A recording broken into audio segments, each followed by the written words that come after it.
இந்த நாளில அநேக காரியங்கள் சொல்லி அலட்டி கொள்ளாதபடி நீங்க யாருங்கிறது உங்களை முதல் சொல்லிட்டு செய்திக்குள்ள போக விரும்புறேன். நீங்களா யாரு?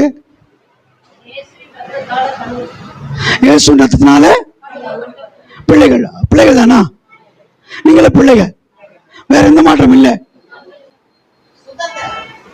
சுதந்திரம். சுதந்திரம். நான் யாரு? நானு என்ன வேலை செய்றேன்? என்ன ஒளி செய்றேன்? ஆண்டவருக்காக. அத என்ன செய்யற ஊழியம்? ஆத்மக்கு ஆதாயம் பண்ண, அப்புறம் சுவிசேஷத்தை அறிவிக்கிற, அப்புறம்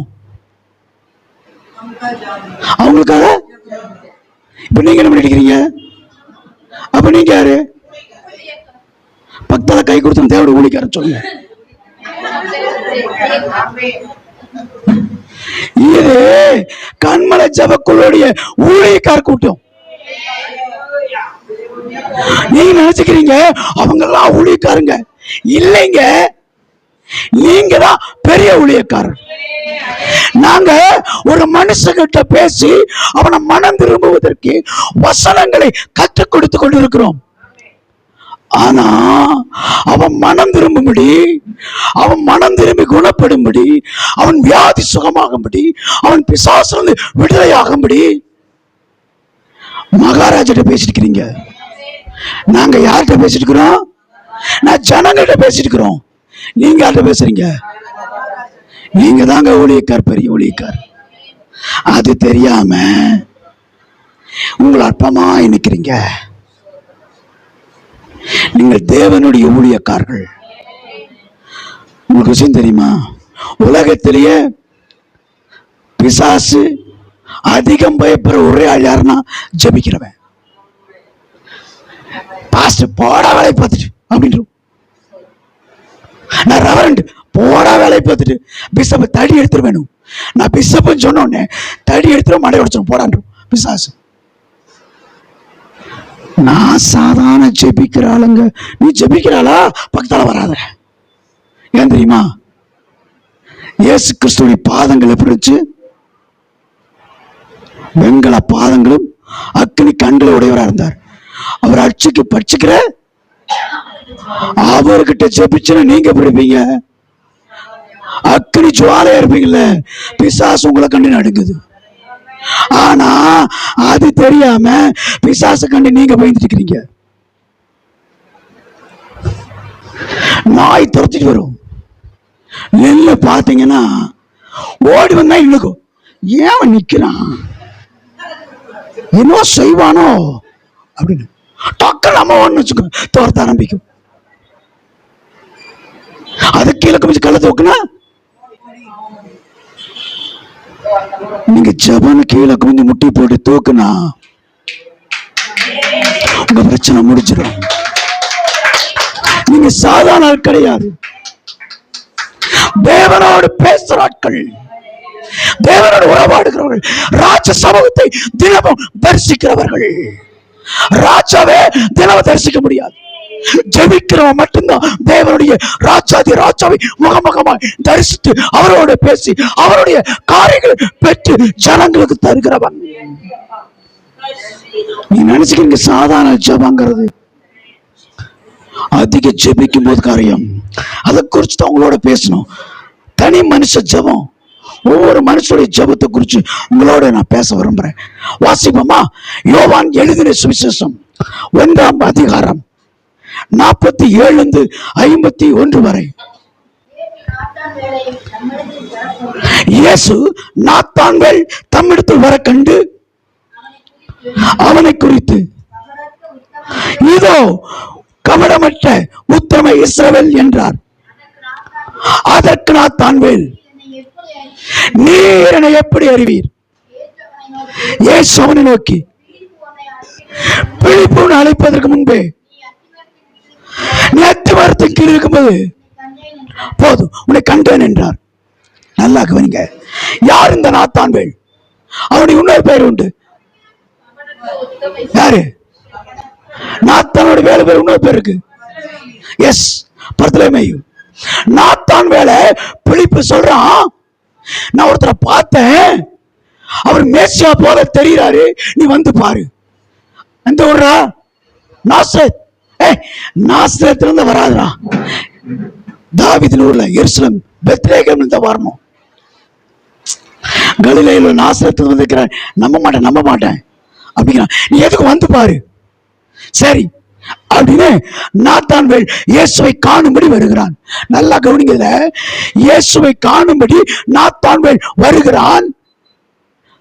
கர்த்தர் அவனை பார்க்கிறார், இயேசு பார்க்கிறாரு. அவனை பார்த்து சொல்றாரு, உத்தம கபடமற்ற. உத்தமல்ல வேற, கபடமற்றவன் இருக்கிறான். அப்ப உத்தமனா இருந்தாலும் கபடம் உள்ளவன் இருக்கிறான், கபடமற்றவனும் இருக்கிறான். இவன் கபடமற்ற உத்தம இஸ்ரவேலனே என்றார். அதற்கு அவர் கேட்கிறாரு, ஆண்டவரே நீர் எப்படி பிலிப்புன்னு அழைப்பதற்கு முன்பு மரகதம்மா உங்களுக்கு சொல்றதுக்கு முன்னால நீ அத்தி மரத்து கீழே ஜெபிச்சிருக்கும் போது நான் உன்னை தெரிஞ்சுட்டேன். நீங்களும் முன்குறிக்கப்பட்டவங்க. இவன் இயேசு சொல்லி கூப்பிட்டு வரான். இப்போ நல்லா கவனிங்க, அத்தி மரத்துக்கு கீழே உன்னை கண்டேன்கிறாரு. அத்தி மரத்துக்கு அவன் என்ன செஞ்சான் அப்படின்னா, மேசியாவின் வருகைக்காக அவன் ஒவ்வொரு நாளும் காத்திருப்பான். ஆண்டவர் எப்ப வருவார் எப்ப வருவார். அப்போ மேசியா வந்துட்டாரு, அவரை பார்க்கணும் அப்படின்னு காமிக்கிறதுக்கு ஒரு பிலிப்பு அனுப்பினாரு. உங்க வாழ்க்கையில இந்த பிரயத்தமுக்குள்ள நுழையிருக்கு யாரோ ஒரு பிலிப்பு இருப்பாங்க. அப்ப நீங்க யாரை பார்த்திருக்கிறீங்க? உன்னோட தெரியுமா உங்களை? அவன் அத்தி மரத்துக்கு கீழே இருக்கும் போது நீ ஜெபிக்கும் போது நீ உத்தமன் ஆயிட்ட, நீ கபடமற்றவன் ஆயிட்ட. உன்னை போய் யாராவது பாவின்னு சொல்லுவாங்களா? அதான் அவர் சொன்ன வசனம், நீதிமானின் ஜெபம். நான் முதல் பாவி இயேசுவை ஏற்றுக்கொள்ளாம போது, ஏற்றுக்கொண்டதுக்கு அப்புறம் அவர் ரத்தத்துல கழுவப்பட்டதுக்கு அப்புறம் நான் நீதிமான். என் ஜெபம் பலனுள்ளதா இருக்கிறது. உங்க ஜெபம் எப்படி இருக்கு? நீங்க தான் பலவீனமா இருக்கிறீங்க. உங்க ஜெபம் மாம்சம் நாங்க பேசுறோம், மனுஷனை ஆதாயப்படுத்தும்படி கிரியை நடக்காது. ஏன்னா ஒவ்வொரு மனுஷனுடைய பாவமும் குணாதிசயமும் ஆத்மா சிந்தையில உண்டாகிறது. உங்க ஆத்மா எங்க இருக்குது? சிந்தத ஆத்மா, இறுதித ஆத்மா. புரியுதா உங்களுக்கு? அப்போ பாவம் எங்க உண்டாகுது? ஆத்மால உண்டாகுது. பாவம் செய்யற ஆத்மா தான் சாகும். புரியுதா உங்களுக்கு? அப்போ தேவனுடைய கிரியை எங்க நடப்பிக்கப்படுது? சிந்தையில. இப்போ நீங்க பேசும்போது யாராவது பாக்குறீங்களா? நீங்க ஜெபிக்கும் போது யாராவது பாக்குறீங்களா? நான் சொல்றது உங்களுக்கு புரியுதா? உங்க மேல யாருமே இல்லை. ஆனா நான் ஜெபிக்கிற ஜெபத்துக்கு பதில் விசுவாசத்தோடு, ஒரு குடும்பத்துக்கு கண்ணீரோடு, ஒரு குடும்பத்துக்கு பாரத்தோடு, ஒரு குடும்பத்தின் விடுதலைக்காக கண்ணீர் ஜெபம் பண்ணுவாரு. பரலோகத்துக்கு போகுது ஜெபம். நீங்க ஒவ்வொரு நாளும் அதிகாலையில இருந்து தேவனை தரிசிக்கிறீங்கல்ல, உங்களுக்கும் பரலோகத்துக்கு கனெக்ட் உண்டாகுது. பூமியில இல்ல, எங்க கனெக்ட் ஆகுது? பரலோகத்திலிருந்து கர்த்தர் ஜெபத்தை கேட்கிறார். அப்ப நீங்க எப்படி ஜெபிக்கணும்? தூங்கியா, உட்கார்ந்தா, சங்கடப்பட்டா, சஞ்சலப்பட்டா, வேதனைப்பட்டா எப்படி ஜெபிக்கணும்? பயபக்தியுடன்.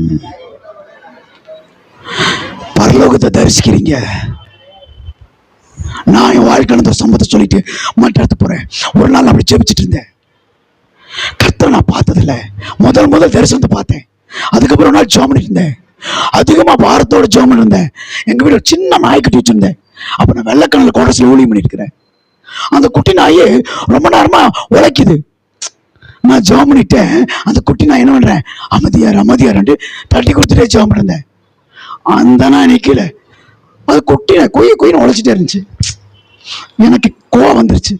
கண்ணை முடிச்சு என்ன அப்படின்னு பார்த்தா, அந்த நாய் இடத்த பார்த்துருக்கு.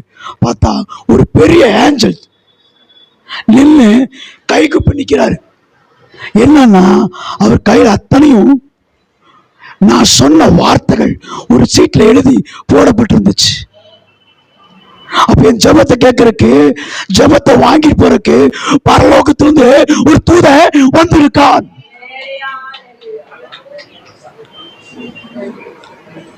உங்க ஜபம் இப்படி பலமானது தெரியுதா? நீங்க ஜபிக்கும் போது இந்த நாத்தான்வேல் ஜபிக்கிற அத்திமரத்துல கீழே, ஆண்டவரே எப்ப வருவீங்க, எப்ப தரிசிப்பேன், எப்ப எங்க தேசத்துக்கு நீ ராஜாவா வருவீர். இந்த ஜபம் பரலோகத்துக்கு போனோன்னு வேறு ஒண்ணுமா இல்லையா? ஆனா அந்த ஜபம் பரலோகம் போல. ஏன்? நாத்தான்வேல் ஜபம் பரலோகத்துக்கு போல. ஏன்னா பரலோகத்தில் இருக்கிறதா பூமியில இருக்கிறாரே. நாத்தான்வேல் அதான் பார்த்துட்டாரு. யாரை டிஸ்டர்ப் பண்றது? யாரவன் சொல்றாங்க, நாத்தான்வேல் உங்களோட வரிக்க ஜெபம் இருக்கிறார். ஓ, நாத்தான்வேல் நீதானா? இப்ப தேடி வரான். வாடா உத்தம இஸ்ரவேலனே அப்படின்னு கூப்பிடுறாரு. நீங்க காலையில அதிகாலையில இழந்து நீங்க ஜெபிக்க முற்படும் போது கர்த்தருடைய சத்தம் உங்களை கூப்பிடுகிறது. உத்த கபடமற்றவளே வா. ஆண்டவரே, நீ எதனால் அறிவி? 4 மணிக்கு அலாரம் வச்சு மூஞ்சு கழுவி பல்ல விளக்கி நீ புறப்படும் போது நான் கண்டேன். இங்க சாதாரண ஜபங்கிறது பெரிய காரியம். பேய் ஓட்டிடலாம், பிசாசு ஓட்டிடலாம், செய்வனை எடுத்துடலாம், மாந்திரித்தை உடைச்சிடலாம், என்ன வேணா பண்ணலாம். அவங்களுக்கெல்லாம் நல்ல பேர் கொடுத்துருக்கிறார். என்ன தெரியுமா? அக்கிரமக்காரனே அகன்று போங்கள். நான் நிறைய பேர் ஓட்டுறேன், எனக்கெல்லாம் பேர் ரெவரண்ட் பேர் வச்சிருக்கேன். ரெவரண்ட் அது என்ன தெரியுமா பேரு? ரெவரண்ட் என்ன தெரியுமா? அக்கிரமக்காரனே. உலகத்தின் ரெவரண்ட். எனக்கு அதை படிக்கும் எழுதும் போதுதான் அக்கிரமக்காரன் என் தேவனுக்கு முன்பாக. சில பேர் தெரியாது, ஸ்டைல் இங்கிலீஷ் எழுதிக்கிற ரெவரண்ட் அக்கிரமக்காரன் அர்த்தங்க. பிஷப் அக்கிரமக்காரன். ஆனா சொன்னாரல்ல, அக்கிரமக்காரன் அகந்து போ. பிதாவின் சித்தப்படி செய்கிறவன் அல்லாமல் ஒருவன் வரமாட்டான். பிதாவின் சித்தம் என்ன? ஒருவனாக கெட்டு போக கூடாது, நித்திய ஜீவனை அடைய வேண்டும். அதுக்காக தன் குமாரனை தந்தாரு.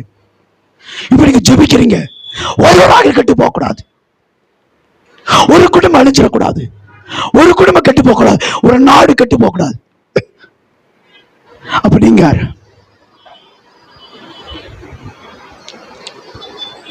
பிதாவாகிய தேவன் தன் குமாரனாகிய இயேசுவை இந்த பூமிக்கு தந்து அன்பு கூர்ந்தார். ஆண்டவராக இயேசு கிறிஸ்து பூமியில தன் பிள்ளைகளை கொடுத்து இந்த உலகத்தை அன்பு கூர்ந்தார். உங்க நிமித்தம் இந்த உலகம் அன்பு கூறப்படுது, உங்க நிமித்தத்துல உலகம் காக்கப்படுது. உங்களுக்கு தெரியுமா? நீங்க ஜெபிக்கிறீங்க இருந்தா உலகம் ஒழுங்கா இயங்கிட்டு இருக்குது. அநேகர் மனம் திரும்பிட்டு இருக்கிறான், அநேகர் சுகமாயிட்டு இருக்கிறான், அநேகர் விடுதலாக்கிட்டு இருக்கான், அநேகர் குணமாயிட்டு இருக்கிறான். அது உங்களுக்கு தெரியல. உங்க ஜபத்தின் மேன்மை உங்களுக்கு தெரியல. அதனாலதான் ஜபத்தை ஒதுக்கி வைக்கிறீங்க, அப்புறம் பண்ணிக்கலாம். வீட்டுல உப்பு பத்தல, கணவன் என்ன சொல்லுவார் தெரியுமா? நீ ஜெபம் பண்ணாத, அதிகார ஜெபம் பண்ணாத, பைபிள் வாசிக்காத. உப்பு இல்ல குழம்புல, அதுக்கும் ஜபத்துக்கு என்ன இருக்கு? நீமே ஜெபம் பண்ணாத. துணி தோசை போடியா? ஏன் தோசை போடல? நீ ஜெபம் பண்ணாத. அது அவர் சொல்லலைங்க. நீ வீட்டுல ஜெபிக்கிற, பிசாசுனால வீட்டுல இருக்க முடியல, அது உண்மையில கொண்டு உன் ஜபத்தை நிறுத்திருக்கு, உனக்கு ரொம்ப இருக்குது. கவனிக்கணும். சரி பாருங்க, வேதம் சொல்லுது, வாசிங்க அடுத்த வருஷம். அதற்கு நாத்தான்வேல், ரபி, நீ தேவனுடைய குமாரன், நீ இஸ்ரவேலின் ராஜா என்றான். இயேசு அவனுக்கு பிரசுத்தமாக, அத்திவேரத்துக்கு உன்னை கண்டேன் என்று உனக்கு சொன்னதினாலே விசுவாசிக்கிறேன், இதிலும் பெரிதானவையை காண்பாய். சொல்லிட்டு என்ன சொன்னாரு? பின்னும் அவர் அவனை நோக்கி, நல்லா கவனிங்க, வானம் திறந்திருக்கிறதையும்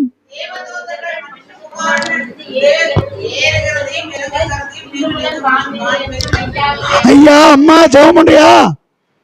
வானம் செய்து உனக்காக பரலோகம் திறக்கப்பட்டிருக்கு. தேவதூதர் என்ன பண்றாங்க? உங்க ஜெபத்தை வாங்க, உங்க பதில ஆண்டவர் கொடுக்கிற பதில குடிப்பதற்கு இறங்குவது ஏறுமா இருக்கிறாங்க. இதை தெரியாம ஜெபிக்க மறைக்கிறீங்க, விரும்பாம இருக்கிறீங்க, ஜெபத்தை விரும்பல, காரணம் சொல்றீங்க. ஜெபத்துல கலந்துக்கிறதுக்கு 1000 காரணம். பிசாசுக்கு தெரியும், அவன் என்ன வேணா உங்கள்ட்ட கொண்டு தருவான். ஜெபிக்கிறவன் கண்டு அவனுக்கு அப்படியே போயிடும், காலோட போயிடுவான். ஜெபிக்கிறவன் கண்டா. நான் ஒரு பிசாசு கூப்பிட்டு போனாங்க. நிறைய பாசஸ் ஓட்டி ஓட்டி போகல, என்ன கூப்பிட்டாங்க. எனக்கு இந்த பேய் ஓட்டுறதுன்னா ரொம்ப பிடிக்கும். ஏன்னா நான் ரொம்ப நாள் அவனோட தான் இருந்தேன். அதனால சரி போய் ஓட்டுவன் போவேன்.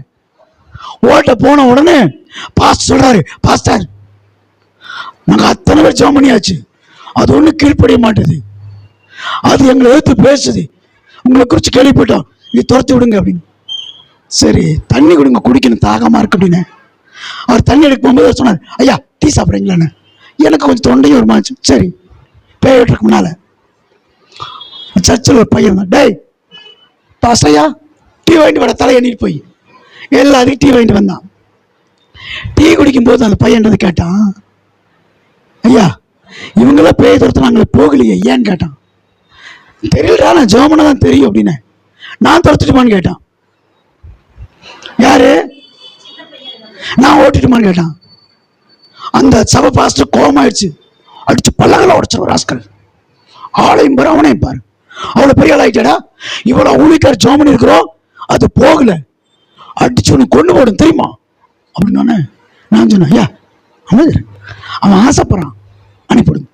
என்ன எனக்கு விவரம் அனுப்பிடுங்க ஐயா, பையனுக்கு ஏதாவது நான் பார்த்துக்கிறேன். சரி இவங்கள பையனு பாதுகாப்பாங்க. சோத்திர சோத்திர நான் சொன்னேன், எல்லா ஸ்தோத்திரம் நிறுத்து. இத்தனை நேரம் ஸ்தோத்திரப்படி ஓடல, இப்ப ஸ்தோத்திரம் போடுற நிறுத்திட்டு அந்த பையன் போனா. நம்ப மாட்டீங்க, khaki pant, school pant, half pant எப்படின்னா எல்லாரும் சிரிக்கிறாங்க. ஏய் முட்டி போடு அப்படின்னா. அது உட்கார்ந்து சமணங்கள் போட்டு நாங்க பேசுற கேட்டுச்சு. ஏய் முட்டி போடுனா எழுந்திரிச்சு முட்டி போட்டுச்சு. என்ன கைய கூப்பு, கை கூப்பிச்சு போ, பத்திரம் வந்துருச்சு, போயிடுச்சு. திரும்பி என்ன பார்த்தான், துரத்து அப்படின்னு, இன்னொன்னுக்கு துரத்து அப்படின்னு, பாவடி அப்படின்னா எழுந்துச்சு. அதுக்குள்ள பாஸ்ட் குழந்துருச்சு. டேய் என்னடா, போயிட்டு வந்து பேட்டி எடுக்கிறாரு. நாங்க துரத்தி போல, இந்த பையன் தோத்துறோன்னு போறீங்களே என்ன காரணம் சொல்லிட்டு போ. அது சொல்லிச்சு, அவன் முட்டிய பாரு, நாங்க 3 பேர் இருக்கிறோம், ஒருத்த ஓடி ஓடிட்டான், இப்ப 2 பேர் நாங்க நடுங்கிட்டு இருக்கிறோம், அவன் முட்டிய பாரு. அவன் ஜெபிக்கிறவன். அப்ப ஊழியக்காரன் நல்லா தூங்குறவன், நல்ல சிக்கன் மட்டன் பிரியாணி நல்லா வெட்டுறவன்.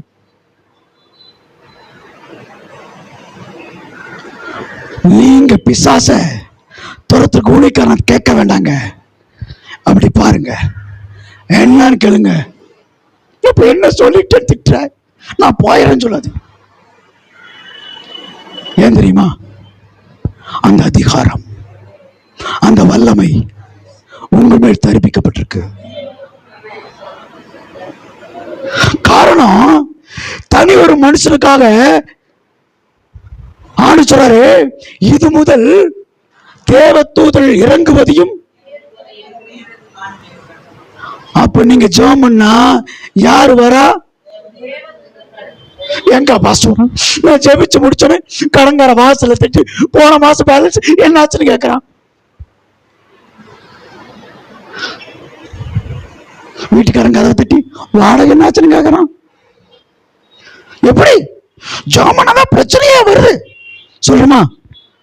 நான் நல்லா ஜெபிக்க ஆரம்பிச்சுக்கப்புறம் என் குடும்பத்துல பிரச்சனை வந்திருக்கு. ஆமா வரும். எப்பவுமே குப்பைய வலிச்சு வெளியே போடும்போது, குப்பைய கிழிக்கும் போது நாரத்தான் செய்யும். பிரச்சனை வர வர நீ தைரியம் பேஸ் பண்ணி ஜெபம் பண்ணிட்டாரு. எழுதி வச்சுக்கங்க, மரகத அம்மாவோட இந்த ஐயா இங்க வர போறாரு. 2 பேர் ஜோடி வர போறாங்க. ஏன் தெரியுங்களா? இத சொல்றதுக்கு தான் மரகத அம்மாவை இங்க கூட்டு வந்துருக்கிறாரு. போன்ல சொன்னா கேட்காது, தொண்டை சரியில்லை, ஆனால் ஆவியார் சொல்வதை காதுலவன் கேட்க கடவான். நம்ம நினைச்சுக்கிறோம் உங்க ஜபங்கள் அந்தரங்கமா ஜெபிக்கிறோம், யாருக்குமே தெரியாது. மரகதமா ஜெபம் போல நான் தலைமை மன கணவனுக்கு தெரியாம, குடும்பத்தில அநேக ஜெபம் எடுக்கிறீங்க, உங்க வீடுகளுக்கு தெரியாம. நீங்கள் மலை மேல் வைக்கப்பட்ட பட்டணம், மறைந்திருக்க மாட்டீங்க. உங்க வெளிச்சத்துக்கு ராஜாக்களும் ஜனங்களும் கடந்து வருவார்கள். யார் அந்த ராஜா? உங்கள் வெளிச்சத்துக்கு யார் அந்த ராஜா? எஸ், அவரே வருவார். நீங்க ஊர் ராஜா நினைக்காதீங்க, மகிமையின் ராஜா அவரே வரும்போது மற்ற ராஜாக்கள் வராமல் இருப்பார்களோ? தனி மனுஷன் ஜெபம்க்கு அவ்வளவு வல்லமை இருக்கு. இது தனி மனுஷ ஜெபம்.